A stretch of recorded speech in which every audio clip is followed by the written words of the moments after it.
Hello दोस्तों, आज की क्लास में हम लोग पढ़ेंगे विद्युत ऋणात्मकता। और ये विद्युत ऋणात्मकता में दो टर्म यूज होने वाले हैं। पहला है सहसंयोजी बंध और दूसरा जो होता है वह होता है आयनिक बंध। तो सबसे पहले समझना जरूरी है कि यह सहसंयोजी बंध होता क्या है। देखिए, ये दोनों बंध जो है आयनिक बंध और सहसंयोजी बंध, यह हम अध्याय 4 में पढ़ने वाले हैं और अभी हम लोग पढ़ रहे हैं अध्याय 3। ठीक है, तो समझ में नहीं आए तो भी टेंशन वाली बात नहीं है कि सहसंयोजी बंध किसे कहते हैं, तो वो अध्याय 4 में ऑलरेडी हम लोग पढ़ लेंगे। तो फिर भी थोड़ा सा इंट्रोडक्शन आप लोग जान लीजिए कि सहसंयोजी बंध होता क्या है। देखिए, सहसंयोजी बंध मतलब होता है साझे के द्वारा इलेक्ट्रॉन के साझे से बना बंध सहसंयोजी बंध होता है। तो देखते हैं सहसंयोजी बंध। देखिए, एक मैं ले लेता हूँ उदाहरण, मैं ले लेता हूँ कार्बन डाइऑक्साइड का मैं उदाहरण ले लेता हूँ। इस कार्बन डाइऑक्साइड के उदाहरण में कार्बन जो होता है केंद्रीय परमाणु होता है। ठीक है, केंद्रीय परमाणु होता है और इस कार्बन का ये कार्बन जो होता है इलेक्ट्रॉनिक विन्यास 1s2 2s2 और 2p2 होता है। बहत्तम कोष में 4 इलेक्ट्रॉन पाए जाते हैं, अतः कार्बन के 4 इलेक्ट्रॉन को मैं कुछ इस तरह से प्रदर्शित कर सकता हूँ। और ऑक्सीजन का जो सामान्य इलेक्ट्रॉनिक विन्यास होता है 1s2 2s2 और 2p4 होता है और इसके बहत्तम कोष में टोटल 6 इलेक्ट्रॉन पाए जाते हैं और ऑक्सीजन के 6 इलेक्ट्रॉन को मैं कुछ इस तरह से प्रदर्शित कर सकता हूँ। ठीक है, अब देखिए कार्बन को, देखिए कोई भी तत्व जो होता है उसका अष्टक पूर्ण होगा तभी वह स्थायी होता है। ठीक है, तभी वह स्थायी होता है। तो अष्टक मतलब होता है 8 इलेक्ट्रॉन। तो देखिए 8 इलेक्ट्रॉन कार्बन का कब पूर्ण होगा, जब उसको 4 इलेक्ट्रॉन और मिलेंगे। और ऑक्सीजन का कब पूर्ण होगा, 8 इलेक्ट्रॉन, इसमें 6 इलेक्ट्रॉन है तो उसको 2 इलेक्ट्रॉन की और रिक्वायरमेंट होती है। तब ये क्या करते हैं, कार्बन को भी इलेक्ट्रॉन की जरूरत है, ऑक्सीजन को भी इलेक्ट्रॉन की जरूरत है, तो ये आपस में साझा करते हैं। ठीक है, इलेक्ट्रॉन का साझा करते हैं और इस साझे से जो बंध बनता है उसे ही सहसंयोजी बंध कहते हैं। तो देखते हैं किस प्रकार से ये दोनों आपस में इलेक्ट्रॉन का साझा करते हैं। यहाँ पर मैंने लिख लिया कार्बन, ऑक्सीजन कार्बन डाइऑक्साइड में 2 है, 2 ऑक्सीजन है यहाँ पर, तो इधर मैं एक बार लिखता हूँ ऑक्सीजन और इधर मैं एक बार लिख देता हूँ ऑक्सीजन। ऑक्सीजन के पास 6 इलेक्ट्रॉन है तो मैं कुछ इस तरह से 6 इलेक्ट्रॉन प्रदर्शित कर देता हूँ। और कार्बन के पास 4 इलेक्ट्रॉन है तो इसके 4 इलेक्ट्रॉन को कुछ मैं इस तरह से प्रदर्शित करता हूँ और इस ऑक्सीजन के भी 6 इलेक्ट्रॉन को कुछ मैं इस तरह से दर्शाता हूँ। अब ये क्या करेंगे, कार्बन को कितने इलेक्ट्रॉन की जरूरत है, 4 इलेक्ट्रॉन की जरूरत है, तो 2 इलेक्ट्रॉन इस ऑक्सीजन से लेगा, इस ऑक्सीजन से 2 इलेक्ट्रॉन लेगा और इस ऑक्सीजन से 2 इलेक्ट्रॉन लेगा। तो देखिए ये कार्बन जो होता है इस ऑक्सीजन के 2 इलेक्ट्रॉन के साथ इस प्रकार से बंध बनाता है और ये कार्बन ऑक्सीजन के इस 2 इलेक्ट्रॉन से बंध बनाता है। इस प्रकार से बंध बन जाता है। जब इस प्रकार से बंध बनता है तो देखिए इस कार्बन के 8 इलेक्ट्रॉन हमें काउंट करना है, तो यहाँ पे इसके 4 इलेक्ट्रॉन काउंट हुए और यहाँ पर इसके 4 इलेक्ट्रॉन काउंट हुए, टोटल 8 इलेक्ट्रॉन इस कार्बन के हो गए। ठीक है, और ऑक्सीजन के हमें 8 इलेक्ट्रॉन काउंट करना है तो 2 2 4 और ये जो चारों दिख रहा है ये 4, टोटल 8 इलेक्ट्रॉन हो गए। और इस ऑक्सीजन के भी यहाँ पर 4 हो गए, ये वाला 4 और 2 और 2 4, टोटल 8 इलेक्ट्रॉन इस ऑक्सीजन के हो गए। इस प्रकार से कार्बन और ऑक्सीजन आपस में साझा करके ये जो बंध बनाते हैं, यही बंध यहाँ पर जो बंध दिख रहा है 2 और 2 4 बंध दिख रहा है, यही क्या बंध है, सहसंयोजी बंध है। और ये सहसंयोजी बंध में जो इलेक्ट्रॉन होता है, ठीक है, ये 4 इलेक्ट्रॉन और 4 इलेक्ट्रॉन साझे से मिलकर बना हुआ है, तो यही होता है साझा इलेक्ट्रॉन और ये जो बंध होता है यही होता है सहसंयोजी बंध। ठीक है, उम्मीद करता हूँ समझ में आया होगा। ठीक है, जिस प्रकार से 2 दोस्त हैं और 2 दोस्त जब बिजनेस स्टार्टअप करना चाहते हैं, यदि उनके पास पैसे की कमी है 2 दोस्तों के पास, तो ऑब्वियसली बात है दोनों आपस में पार्टनरशिप करेंगे, साझा करेंगे और बिजनेस को स्टार्टअप करेंगे और जो भी लाभ होगा उसमें 50-50% बंटवारा करेंगे। ठीक उसी प्रकार से यही है, ये भी उसी प्रकार से है। तत्व भी इलेक्ट्रॉन का आपस में साझा करते हैं ताकि उनकी स्टेबिलिटी बनी रहे। यही होता है सहसंयोजी बंध या साझे का इलेक्ट्रॉन का बंध। तो हम विद्युत ऋणात्मकता में क्या पढ़ने वाले हैं कि ये जब दो तत्व आपस में साझा करके ये जो बंध बनाए हैं, ये इलेक्ट्रॉन इधर आकर्षित होगा या इधर आकर्षित होगा, इधर जाएगा या इधर जाएगा, यही सारा चीज हम विद्युत ऋणात्मकता में आज पढ़ने वाले हैं। तो चलिए स्टार्ट करते हैं आज विद्युत ऋणात्मकता। और आयनिक बंध, बस आयनिक बंध होता है ये बस जान लें, ठीक है, उसके बारे में अधिक जानने की जरूरत नहीं है, वो अध्याय 4 में ऑलरेडी हम लोग पढ़ेंगे। तो चलिए स्टार्ट करते हैं विद्युत ऋणात्मकता। देखिए विद्युत ऋणात्मकता क्या कहलाता है। सहसंयोजी बंध समझ में आ गया और साझे का इलेक्ट्रॉन यदि आपको समझ में आ गया तो हम चलिए इसके बारे में पढ़ते हैं, विद्युत ऋणात्मकता के बारे में। तो होता क्या है विद्युत ऋणात्मकता में, जो सहसंयोजी बंध है, यह सहसंयोजी बंध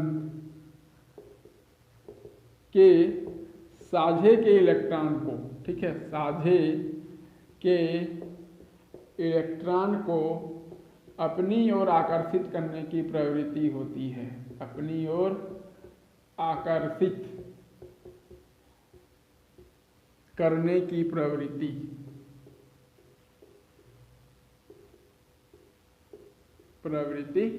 विद्युत ऋणात्मकता EN से प्रदर्शित कर रहा हूं। विद्युत ऋणात्मकता इलेक्ट्रोनेगेटिविटी कहलाती है, ठीक है, ये पहला पॉइंट है।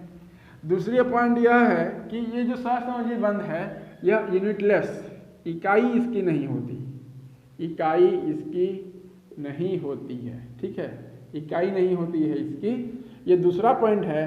तीसरा पॉइंट है इसे प्रदर्शित करते हैं काई से, प्रदर्शित किया जाता है इसे काई से, इसे प्रदर्शित किया जाता है, काई इसको बोला जाता है, ठीक है, यहाँ पे CHI काई इसको बोलते हैं, काई से इसे प्रदर्शित किया जाता है। और ये जो इलेक्ट्रोनेगेटिविटी है ये दो चीज़ों पर निर्भर करती है, ठीक है, ये जो इलेक्ट्रोनेगेटिविटी ऑफ एटम है दो चीज़ों पर निर्भर करती है। पहला जो कारक होता है वह होता है नेचर ऑफ एटम, पहला जो कारक है वो होता है नेचर ऑफ एटम, मतलब एटम की प्रकृति पर, कोई भी यदि परमाणु है परमाणु की प्रकृति पर निर्भर करेगी।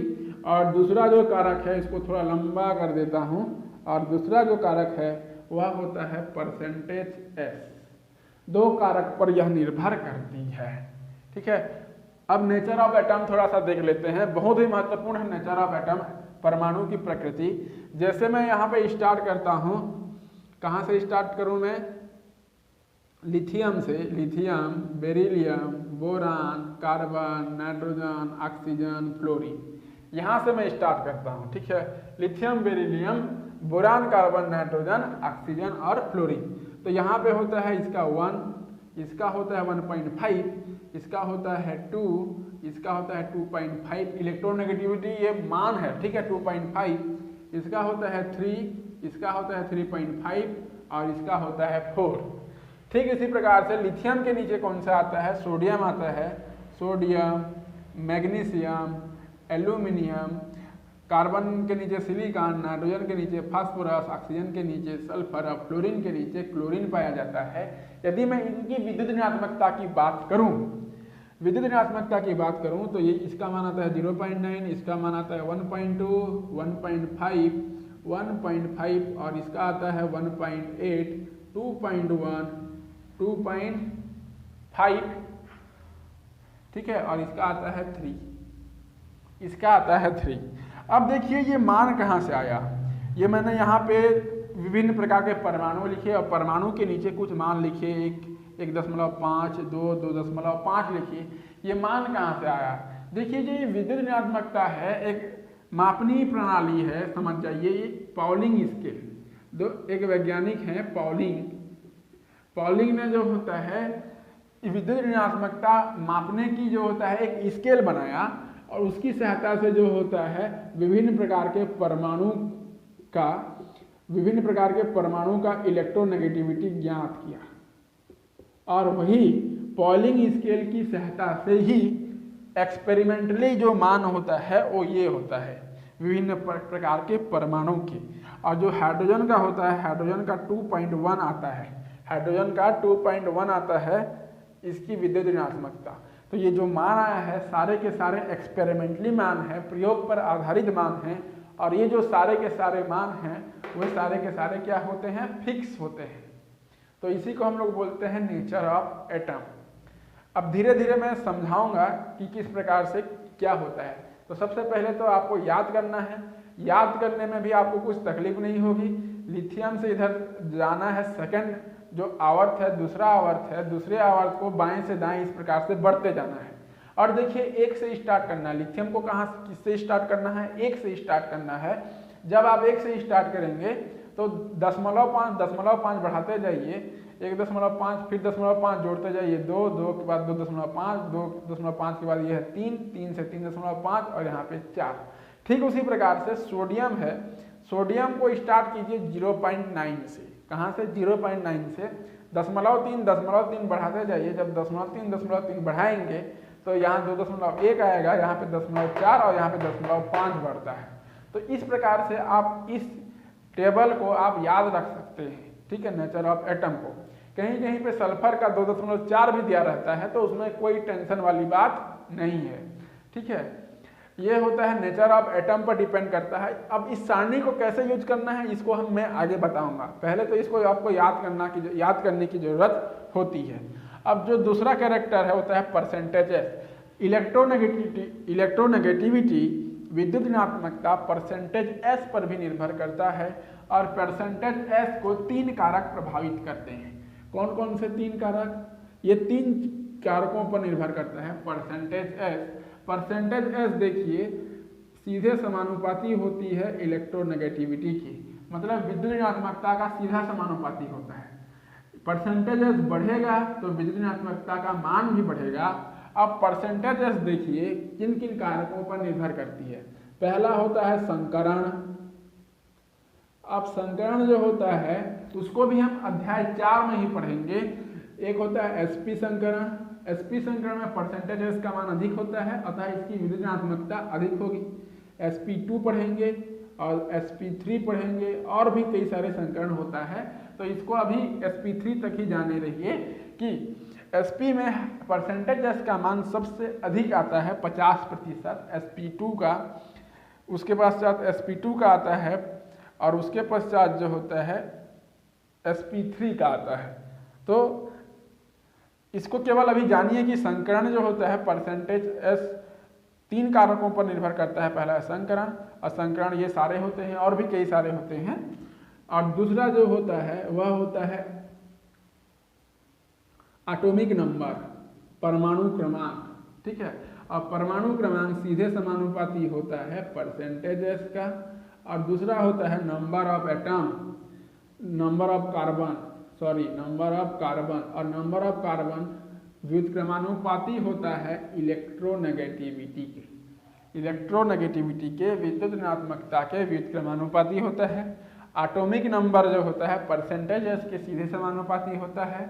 और ये एटॉमिक नंबर किस प्रकार से निकालते हैं, यदि आपका एटॉमिक नंबर निकालना है तो उसका जो फार्मूला होता है वह होता है cos theta equal to s अपन s माइनस 1 होता है, परसेंटेज एस बराबर, ठीक है, cos theta equal to s अपन s माइनस 1 होता है। तो इसको केवल आप जनरल इंट्रोडक्शन के तौर पर अभी याद रखिए, यहाँ पे इसका यूज नहीं होगा, लेकिन जब आप नीट जेई के एग्जाम देते हैं तो वहाँ पर ये सारे कॉन्सेप्ट यूज होते हैं, इसीलिए थोड़ा सा आपको बताना जरूरी है। फिलहाल अभी जो पाठ्य पुस्तक के हिसाब से सारा का सारा कॉन्सेप्ट यहाँ से यूज होता है। यही टेबल ही आपका काम देने वाला है। तो चलिए आगे बढ़ते हैं। इलेक्ट्रोनेगेटिविटी फिर से एक बार बता दे रहा हूँ।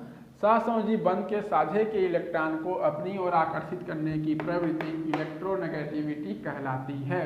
अर्थात जब भी कोई साझे का बंध बना हुआ है इस प्रकार से, या इस प्रकार से जब साझा का बंध बना हुआ है, तो ये जो बंध है, बंध के इलेक्ट्रॉन, यहाँ पर जो भी इलेक्ट्रॉन होंगे उसको अपनी ओर खींचने की प्रवृत्ति, अपने ओर आकर्षित करने की प्रवृत्ति विद्युत ऋणात्मकता कहलाती है। और इसकी इकाई नहीं होती है, और इसे इकाई के द्वारा प्रदर्शित किया जाता है। और ये जो विद्युत ऋणात्मकता है दो चीज़ों पर निर्भर करती है। पहला है एटम की प्रकृति, परमाणु की प्रकृति, और दूसरा होता है परसेंटेज एस पर निर्भर करता है। और परसेंटेज एस के सीधे समानुपाती है इलेक्ट्रोनेगेटिविटी का।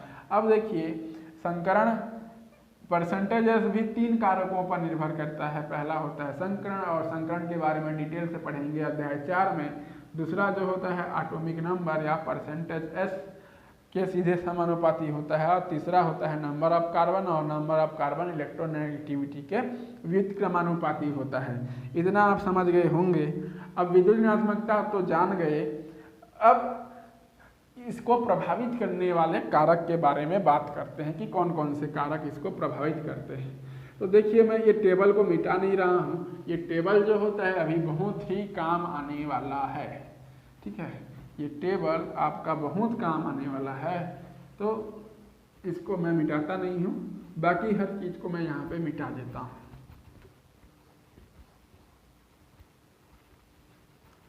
ये टेबल अभी काम आएगा, तो मैं इसको डब्बा में इस प्रकार से बंद ही कर देता हूँ। अब देखिए मैं इसके प्रभावित करने वाले कारक की बात कर रहा हूँ। प्रभावित करने वाले कारक, प्रभावित करने वाले कारक में पहला जो कारक आता है, पहला कारक है नाभिकीय आवेश। नाभिकीय आवेश, और नाभिकीय आवेश जो होता है वह सीधे समानुपाती होता है इलेक्ट्रोनेगेटिविटी का विद्युत ऋणात्मकता के सीधे समानुपाती होता है।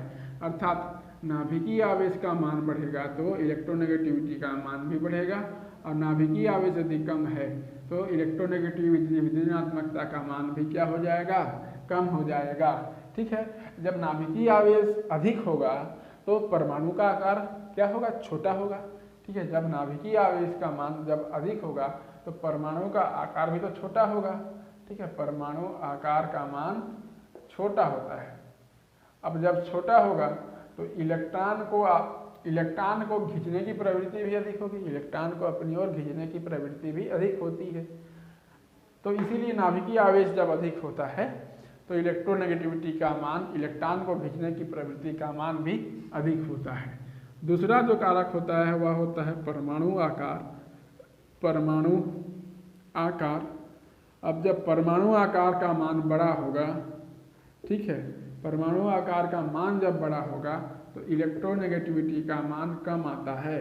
मतलब जो आकार होता है, परमाणु का आकार होता है वह व्युत्क्रमानुपाती होता है इलेक्ट्रोनेगेटिविटी का, विद्युत ऋणात्मकता का उल्टा होता है उसका आकार। परमाणु आकार का मान जब बड़ा होगा तो इलेक्ट्रोनेगेटिविटी का मान कम होगा, और परमाणु आकार जब छोटा होगा, परमाणु आकार जब छोटा होगा तो इलेक्ट्रोनेगेटिविटी का मान भी अधिक होता है। तो यही होता है परमाणु का आकार। आप खुद सोचिए, जब परमाणु का आकार जब बड़ा होगा तो इलेक्ट्रॉन को खींचने की प्रवृत्ति उसमें नहीं पाई जाएगी, क्योंकि वहाँ पे परिरक्षण प्रभाव काम आता है और नाभिकीय आवेश जीरो हो जाता है। जीरो तो नहीं होता, कम हो जाता है, ठीक है। तो इसीलिए जो होता है परमाणु आकार बड़ा होने पर इलेक्ट्रोनेगेटिविटी का मान कम हो जाता है। तो आई होप ये दो ही कारक प्रभावित करते हैं मुख्य रूप से विद्युत ऋणात्मकता को। और यह जो होता है किसका गुण होता है, नाभिक का गुण होता है। विद्युत ऋणात्मकता नाभिक का गुण होता है, याद रखेंगे इसको। विद्युत ऋणात्मकता नाभिक का गुण होता है। अब ये दो कारकों के परिरक्षण प्रभाव भी लिख सकते हो, लेकिन परिरक्षण प्रभाव क्या है बहुत बार पढ़ चुके हैं, परमाणु आकार से संबंधित होता है, इसलिए परिरक्षण प्रभाव को यहाँ पे नहीं लिख रहा हूँ। तो यह होता है प्रभावित करने वाले कारक, आप लोग लिख लेंगे। उसके पश्चात हम इसकी आज अनुप्रयोग देखेंगे, और इसी अनुप्रयोग में ये जो टेबल है ये यूज होने वाला है आज। तो नेक्स्ट हेडिंग डाल लीजिए, विद्युत ऋणात्मकता के अनुप्रयोग। विद्युत ऋणात्मकता के अनुप्रयोग नेक्स्ट हेडिंग है, इलेक्ट्रोनेगेटिविटी विद्युत ऋणात्मकता के अनुप्रयोग। और यह जो अनुप्रयोग है, पहला जो अनुप्रयोग है वह होता है बंध की प्रकृति। बंध की प्रकृति, ठीक है। और यहीं पे यूज होगा सहसंयोजी बंध और आयनिक बंध, ये दो टर्म जनरली आने वाले हैं। तो बंध की प्रकृति में याद रखेंगे, एक होता है सहसंयोजी बंध और दूसरा होता है आयनिक बंध। दो इलेक्ट्रोनेगेटिविटी का डिफरेंस, ठीक है, इलेक्ट्रोनेगेटिविटी का डिफरेंस, इसको मैं डेल ई एन से प्रदर्शित कर रहा हूँ, ठीक है। डेल ई एन से प्रदर्शित करता हूँ विद्युत ऋणात्मकता का अंतर। विद्युत ऋणात्मकता का अंतर का मान जब 1.9 से अधिक आएगा तो जो बंध की प्रकृति होती है वह आयनिक होती है, आयनिक बंध होता है, ठीक है, आयनिक बंध होता है, ठीक है। अब देखिए आयनिक बंध होता है, और जब इलेक्ट्रोनेगेटिव डिफरेंस का मान, विद्युत ऋणात्मकता के अंतर का मान 1.9 से कम होता है तो वह जो होता है सहसंयोजी बंध होता है, सहसंयोजी बंध होता है, ठीक है। और इलेक्ट्रोनेगेटिव डिफरेंस का मान यदि बराबर आ जाए तो क्या होगा, 1.9 के बराबर आ जाए। अब जब बराबर आ जाएगा तो 50-50% होता है, 50% आयनिक बंध होता है और 50% ये सहसंयोजी बंध होता है, सहसंयोजी बंध होता है। ये याद रखेंगे, सहसंयोजी बंध होता है। अब इन तीनों चीजों को याद रखिए। विद्युत ऋणात्मकता का अंतर भी बताता हूं कि ये विद्युत ऋणात्मकता का अंतर क्या होता है। पहले आपको याद रखना है बंध की प्रकृति में विद्युत ऋणात्मकता का अंतर 1.9 से अधिक आता है तो आयनिक बंध, 1.9 से कम आता है तो सहसंयोजी बंध, और 1.9 के बराबर आता है तो 50% आयनिक और 50% सहसंयोजी बंध होता है। अब चलिए देख लेते हैं, ये टेबल को आप अच्छे से ध्यान दें, अभी जो भी उदाहरण दूंगा इस टेबल से रिलेटेड दूंगा। अब देखिए मैं एक उदाहरण ले लेता हूं, पहला उदाहरण। अब भी हमने देखा पहला जो उदाहरण है उसको मैं ले लेता हूं कार्बन डाइऑक्साइड ले लेता हूं। जब कार्बन डाइऑक्साइड यहाँ पर लूंगा तो आप मेरे को विद्युत ऋणात्मकता का अंतर ध्यान देखना है। तो देखिए कार्बन और ऑक्सीजन के मध्य बंध बना है। कार्बन की विद्युत ऋणात्मकता कितनी है, 2.5, और ऑक्सीजन का है 3.5। तो ऑक्सीजन का 3.5 है तो यहाँ पे 3.5, कार्बन का 2.5 है तो माइनस 2.5 यदि करता हूँ तो विद्युत ऋणात्मकता का जो अंतर आता है वह होता है, घटा दीजिए इसको, इसका मान 1 आएगा। अब जब इसका मान 1 आया तो 1.9 से कम आया तो उसके मध्य जो बंध बनेगा वह कौन सा बंध होगा, सहसंयोजी बंध होगा। ये जो बंध होगा वो सहसंयोजी बंध जैसे प्रकृति होगी। उसके बाद मैं दूसरा उदाहरण ले लेता हूँ। दूसरा उदाहरण मैं ले लेता हूँ सोडियम ऑक्साइड का ले लेता हूँ, Na2O, सोडियम ऑक्साइड का मैं यहाँ पे उदाहरण लेता हूँ। अब देखिए ऑक्सीजन और सोडियम के मध्य बंध बना है। ऑक्सीजन की विद्युत ऋणात्मकता कितनी है, 3.5, तो मैंने यहाँ पे लिखा 3.5, माइनस सोडियम की विद्युत ऋणात्मकता कितनी है, 0.9। और जब इसको आप घटाएंगे तो इसका मान कितना आएगा, 2.6 आएगा। अब जब 2.6 आया तो विद्युत ऋणात्मकता का अंतर 1.9 से अधिक है, तो ये जो बंध बनेगा वह किस प्रकार का बंध होगा, आयनिक बंध होगा। यह जो बंध होगा वह आयनिक प्रकृति का होगा। तो इस प्रकार से जो होता है बंध की प्रकृति यहाँ से ज्ञात करते हैं। बंध की प्रकृति में नोट पॉइंट करके एक बात हमेशा याद रखना, हाइड्रोजन का 2.1 है, फास्फोरस का 2.1 है, तो फास्फोरस और हाइड्रोजन के मध्य जो बंध बनता है वह 100% सहसंयोजी होता है, 100% सहसंयोजी बंध होता है, क्योंकि विद्युत ऋणात्मकता में अंतर बहुत कम होता है, बहुत मतलब नगण्य होता है, इसलिए यह 100% सहसंयोजी बंध कहलाता है। फास्फोरस और हाइड्रोजन के मध्य जो बंध बनता है वह 100% सहसंयोजी होता है। मतलब आपको यदि प्रश्न पूछा जाए कि विद्युत आवर्त सारणी के ऐसे कौन से दो तत्व हैं जिनमें 100% सहसंयोजी बंध पाया जाता है, तो आपका उत्तर क्या रहेगा, फास्फोरस हाइड्रोजन बंध उसका उत्तर रहेगा। एक दूसरा नोट पॉइंट आप याद रखना कि सीजियम का एक होता है सीजियम जो होता है सबसे नीचे आता है इस सारणी में। तो सीजियम का होता है 0.7 और सीजियम सीजियम फ्लोराइड जिसको बोलते हैं, यह जो होता है प्रबल आयनिक बंध होता है, प्रबल आयनिक बंध यह होता है। और आपको यदि प्रश्न पूछा जाए कि आवर्त सारणी में सबसे अत्यधिक आयनिक नेचर का कौन सा बंध होता है, तो आपका उत्तर यही रहेगा, सीजियम फ्लोराइड ही इसका उत्तर रहेगा। तो इस प्रकार से हम बंध की प्रकृति ज्ञात करते हैं।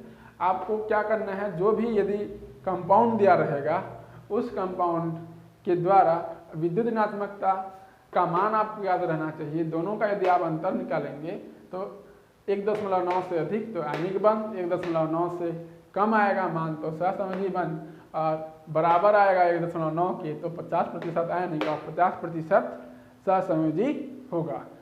और ये 2 पॉइंट याद रखेंगे, फास्फोरस हाइड्रोजन बंध 100% सहसंयोजी और सीजियम फ्लोराइड प्रबल आयनिक बंध होता है। तो ये होता है बंध की प्रकृति। ये पहला अनुप्रयोग है विद्युत ऋणात्मकता का। अब जो नेक्स्ट अनुप्रयोग है उसको हम लोग देखते हैं, उसको हम धात्विक प्रकृति, धातु की प्रकृति।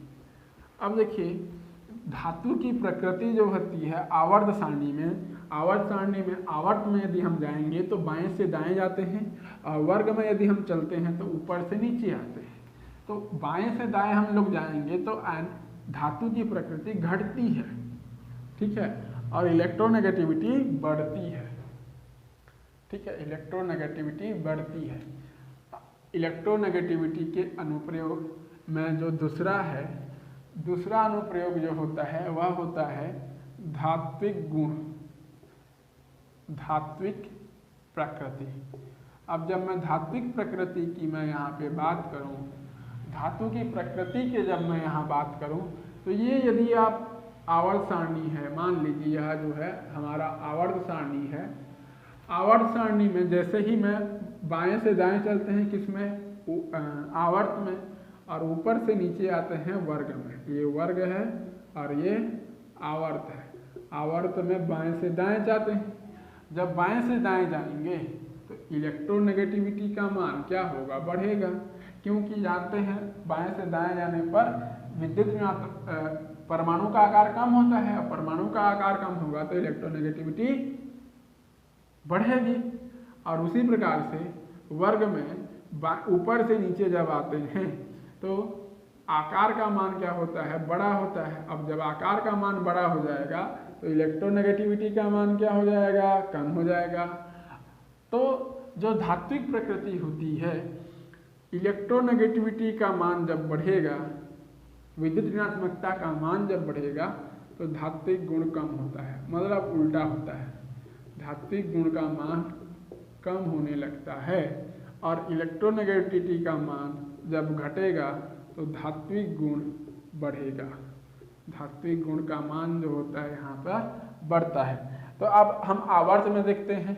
तो आवर्त में जब हम बाएं से दाएं जाएंगे, आवर्त में जब हम बाएं से दाएं जाएंगे तो धात्विक गुण क्या होगा, धात्विक गुण कम होगा, धात्विक गुण का मान कम होगा। और ऊपर से नीचे जब आएंगे तो धात्विक गुण का मान बढ़ेगा, धात्विक गुण का मान जो होता है बढ़ता है, ठीक है। यह होता है धात्विक गुण, हम आसानी से पता लगा सकते हैं। अब यहीं पे आप देख लो, यहीं पे हम लोग देख सकते हैं बाएं से दाएं जाएंगे तो इलेक्ट्रोनेगेटिविटी बढ़ रही है। जब इलेक्ट्रोनेगेटिविटी बढ़ रही है तो आप जानते हैं ये सारे नाइट्रोजन, ऑक्सीजन, फ्लोरीन ये सब गैस हैं, तो इनमें धातु का गुण घट रहा है। जबकि इधर लिथियम और बेरिलियम क्या है, धातु ही तो है। तो बाएं से दाएं जाने पर धात्विक गुण क्या होता है, घटता है। और ऊपर से नीचे आएंगे तो धात्विक गुण बढ़ता है, ऊपर से नीचे आने पर धात्विक गुण बढ़ता है। तो आप यहीं से उदाहरण से भी आप बता सकते हो कि लिथियम बेरिलियम धातु हैं, तो बाएं से दाएं जा रहे हैं तो साइज घट रहा है, तो जिसके कारण धात्विक गुण भी क्या हो रहा है, घट रहा है। इस प्रकार से आप लिख सकते हैं धात्विक प्रकृति के बारे में। अब जो तीसरा अनुप्रयोग है वह तीसरा अनुप्रयोग है मेटल के धातु के ऑक्साइड की अम्लीय स्वभाव तथा क्षारीय स्वभाव ज्ञात करने में। अम्लीय धातु ऑक्साइड का अम्लीय एवं क्षारीय स्वभाव ज्ञात करने में जो नेक्स्ट अनुप्रयोग है वह नेक्स्ट अनुप्रयोग है तीसरा, मेटल ऑक्साइड, धातु ऑक्साइड, मेटल ऑक्साइड के स्वभाव ज्ञात करने में। चलो स्वभाव में क्या, स्वभाव ज्ञात करने में उपयोग होता है। जनरली अम्लीय स्वभाव और क्षारीय स्वभाव की बात करेंगे। जब डेल ई इलेक्ट्रोनेगेटिविटी का मान, विद्युत ऋणात्मकता के अंतर का मान लेस देन 2.1 आएगा, मतलब 2.1 से कम आएगा, तो वह एसिटिक नेचर का होता है, अम्लीय स्वभाव का होता है, अम्लीय स्वभाव का होगा।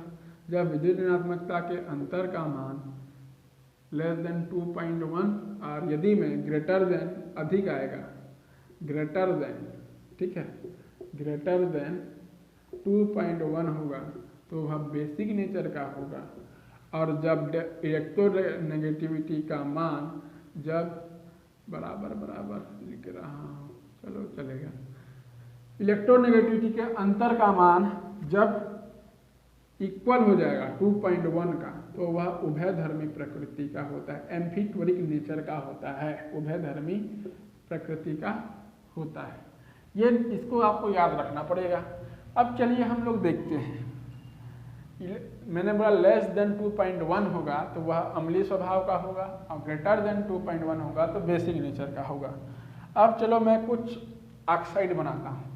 इसका उदाहरण में यदि मैं पहला उदाहरण दूँ, इसका पहला उदाहरण मैं ले लेता हूँ सोडियम ऑक्साइड, दूसरा उदाहरण ले लेता हूँ मैग्नीशियम ऑक्साइड। अब देखिए मैं यहाँ पे सोडियम ऑक्साइड का उदाहरण ले रहा हूँ, ऑक्सीजन और सोडियम के मध्य बंध बना हुआ है। थोड़ा इधर आ जाता हूँ मैं, दिखेगा, ये है हमारा टेबल और देखो सोडियम और ऑक्सीजन के मध्य बना है। ऑक्सीजन का होता है 3.5 माइनस, ठीक है, सोडियम का होता है 0.9, तो इसका मान कितना आएगा, 3.5 में 0.9 घटाइए तो इसका मान आ जाएगा 2.6। अब जब 2.6 आया तो ग्रेटर देन 2.1 आया, 2.1 से अधिक आया तो यह कौन से नेचर का होगा, ये जनरली जो होता है बेसिक नेचर का होगा, क्षारीय प्रकृति का होगा। जब मैग्नीशियम ऑक्साइड की मैं बात करूं तो ऑक्सीजन का होता है 3.5, ऑक्सीजन का होता है 3.5 विद्युत ऋणात्मकता और मैग्नीशियम का होता है 1.2। तो जब इसको मैं घटाऊंगा तो इसका मान कितना आ जाएगा, 5 में 2 गया 3 और 3 में 1 गया 2, 2.3 आया, 2.3 आया, तो ये भी 2.1 से अधिक, तो यह भी जो होता है क्षारीय नेचर का होगा, बेसिक नेचर का होने वाला है यह भी। उसी प्रकार से मैं और एक उदाहरण ले लेता हूँ, तीसरा उदाहरण SiO2 ले लेता हूँ। जब सिलिकॉन का ऑक्साइड लूँगा तो सिलिकॉन का होता है 1.8, 3.5 में 1.8 घटाऊंगा तो कितना बचेगा यहाँ पर, ये 7 और 1.7 यहाँ पर बचने वाला है। तो 2.1 से क्या आया, कम आया। अब जब 2.1 से कम आया तो ये कौन सी नेचर का होगा, ये अम्लीय नेचर का होने वाला है, ठीक है, अम्लीय स्वभाव का होगा। अब चौथा उदाहरण ले लेता हूँ मैं, Cl2O ले लेता हूँ। जब Cl2O ले लेता हूँ तो इसका आ जाएगा 3.5 माइनस 3 आ जाएगा, तो इसका मान आएगा 0.5 और 0.5 का मान लेस देन 2.1, 2.1 से कम है यहाँ पर, तो यह जो होता है यह भी अम्लीय प्रकृति का होता है। तो इससे क्या निष्कर्ष निकल के आ रहा है, इससे यह निष्कर्ष आ रहा है कि जब किसी भी मेटल का ऑक्साइड यदि हम लें, ठीक है, किसी भी धातु का यदि मैं ऑक्साइड लूँ या बाएं से दाएं आऊँ, ठीक है, यदि मैं बाएं से दाएं आ रहा हूँ, देखो सोडियम लिया, फिर मैग्नीशियम लिया, फिर सिलिकॉन लिया, फिर क्लोरीन लिया, तो मैं बाएं से दाएं आ रहा हूँ, आवर्त सारणी से मैं बाएं से दाएं आ रहा हूँ। जब मैं बाएं से दाएं आ रहा हूँ तो मेटल ऑक्साइड की जो अम्लीय प्रवृत्ति है वो बढ़ रही है। देखिए अम्लीय, ये जो है बेसिक देन अम्लीय स्वभाव की ओर जो होता है इसका मान बढ़ रहा है। तो आपको एक निष्कर्ष यह निकलता है यहाँ पर कि आवर्त सारणी में यदि मैं बाएं से दाएं जाऊं, आवर्त सारणी में मैं यदि बाएं से दाएं जाऊं तो मेटल ऑक्साइड की अम्लीय प्रवृत्ति बढ़ती है। ठीक है, सॉरी, अम्लीय प्रकृति जो होती है वह जो होती है बढ़ रही है, ये निष्कर्ष निकलता है। और यदि मैं ऊपर से नीचे आता हूँ तो अम्लीय स्वभाव जो होती है घटती है, अम्लीय स्वभाव का मान कम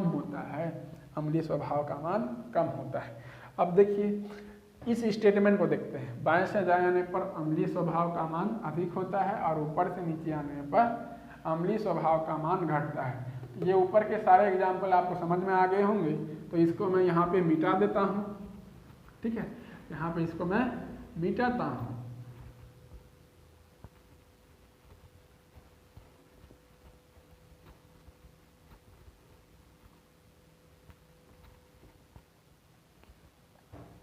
देखो ऊपर से नीचे आने पर अम्लीय स्वभाव का मान घटता है, तो ऊपर से नीचे किस में आते हैं, चलो Li2O सोडियम ऑक्साइड,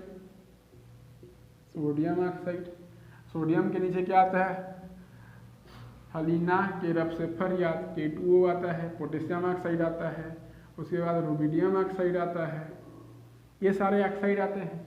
अब ऊपर से नीचे आ रहे हैं तो मैं देखो लिथियम के बाद सोडियम आता है, ऊपर से नीचे आने पर फर्स्ट एस ब्लॉक में लिथियम से सोडियम, सोडियम के बाद पोटेशियम, पोटेशियम के बाद रुबिडियम आ रहा है। तो ये जो सारे के सारे धातु ऑक्साइड हैं तो इनकी अम्लीयता का क्रम क्या होगा, इनकी अम्लीयता का क्रम इस प्रकार से होगा, क्योंकि ऊपर से नीचे आने पर अम्लीय स्वभाव क्या हो रहा है, घट रहा है, जबकि बाएं से दाएं आने पर एसिडिटी या अम्लीय स्वभाव क्या हो रहा है, बढ़ रहा है। तो इसीलिए ऊपर से नीचे आने पर क्योंकि यहाँ पे इलेक्ट्रोनेगेटिविटी का मान कम हो रहा है, इलेक्ट्रोनेगेटिविटी का मान कम हो रहा है तो अम्लीय स्वभाव का मान भी क्या हो रहा है, एसिडिटी का मान भी कम हो रहा है। और हाँ, एसिडिटी का मान यहाँ पे कम हो रहा है और साइज क्या हो रहा है, बढ़ रहा है भैया, साइज जो होता है बढ़ रहा है। तो ये होता है ऊपर से नीचे आने पर एसिडिटी कम होती है। ये तो पहला उदाहरण ले लिया, एक और उदाहरण ले लेता हूँ, एक उदाहरण और क्या ले लूँ,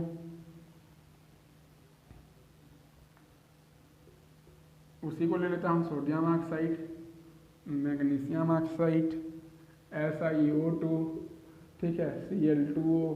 बताइए क्रम क्या होगा, क्रम ये होगा, क्योंकि बाएं से दाएं चलने पर क्या होता है, इधर से इधर जैसे जैसे आ रहे हैं, ठीक है, इधर से इधर आ रहे हैं तो आपका अम्लीय स्वभाव क्या हो रहा है, बढ़ रहा है, अम्लीय स्वभाव का मान बढ़ रहा है और साइज का मान भी बढ़ रहा है। ठीक है, साइज का मान भी बढ़ता है।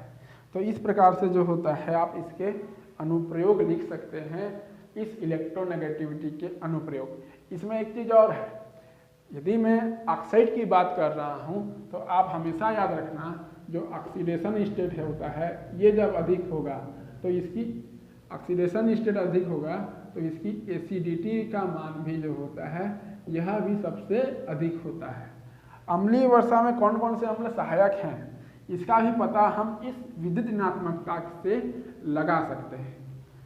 तो चलिए देखते हैं कि अम्लीय वर्षा किस प्रकार से होता है और कौन कौन से अम्ल इसके लिए सहायक होते हैं, इसका मान भी, इसका पता भी हम यहाँ से लगा सकते हैं। तो चलिए देख लेते हैं थोड़ा सा। यहाँ पे मैं ऑक्सीडेशन स्टेट किस प्रकार से निकालते हैं ये भी मैं आपको बता दूंगा, तो टेंशन लेने वाली बात नहीं है। देखिए यदि मैं बात करूं कि कौन कौन से जो अम्ल होते हैं वह सहायक होते हैं अम्लीय वर्षा में, तो ऐसे अम्ल, देखिए ऐसे अम्ल जिनसे वाटर निकलने के बाद भी, वाटर बाहर निकलने के बाद भी ऑक्सीडेशन स्टेट में परिवर्तन नहीं होता, ऑक्सीकरण अवस्था, ओएस मतलब ऑक्सीडेशन स्टेट, ऑक्सीकरण अवस्था, परिवर्तन नहीं होता है, नहीं होता है, वे अम्ल अम्लीय वर्षा में सहायक होते हैं। अम्लीय वर्षा में सहायक होते हैं। अब वो कैसे होता है देखिए, मान लीजिए मैं ले लेता हूँ H2SO4, यहाँ से मैं वाटर निकालता हूँ। जैसे ही मैं यहाँ से 1 मोल वाटर निकालूंगा तो यहाँ पे आ जाएगा प्लस SO3, ठीक है।